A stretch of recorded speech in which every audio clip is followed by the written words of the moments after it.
Good morning po sa inyo lahat. Isa pang muli yugto na ating daily Bible Blessings. Pamagat po ng ating aralin ngayong umaga ay ang matapang na pagmamahal. Ang matapang na pagmamahal.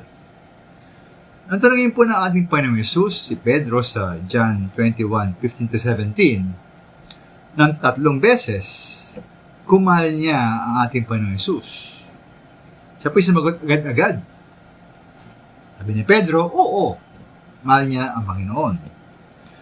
Kaya po, syempre, napakadali para sa kanyang sumagot ng oo dahil wala namang mangyaring pangit o masakit sa kanya. Ano man ang sagot niya? Ngayon, paano po ba si Pedro sumagot sa John 18:17? Nang tinanong po siya, kasama ng mga tao, kung siya ay isa sa mga alagad ng Panginoong Hesus. Ang sagot niya ay hindi. Ang pagtagay po ni Pedro, inulit pa niya sa John 18:25. Sa verse 27, sabi po ay itinanggi ni Pedro na kasama niya ang Panginoon, Jesus, sa hardin. Ngayon po dahil sa takot at karuwagan ni Pedro, tinawala lahat ang kanilang pinagsamahan ng Panginoon Jesus sa loob ng higit kumulang na 3 taon. Parang nawala ang kanyang pag-ibig sa kanyang Panginoon. Minamahal madaling sabihin na mahal natin ang ating asawa, ating anak, ating magulang, kapatid, kaibigan at kasama sa iglesia. Ngunit po kung kailangan na nating samahan ang tapang, lakas ng loob at pagkasakripisyo ang sinasabing pagmamahal, mahal pa rin ba natin sila? Ukol po naalala ko naalala ko ukol dito, ang pagkapakita ng isang kapatid sa ating Tetay Ministry.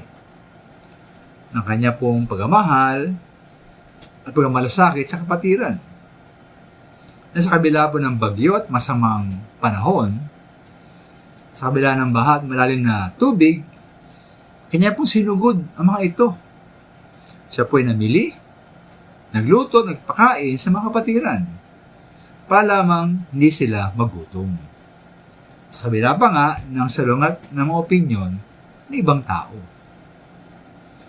Kaya po, di ba minahal tayo ng Panginoong Hesus sa kabila ng hirap at sakit ng kamatayan sa krus?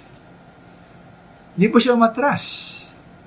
Panginoon Hesus po ay buong tapang na hinarap po ang kanyang kamatayan. Hindi po sapat na tayo magmahal, mga minamahal. Magmahal tayo na may tapang.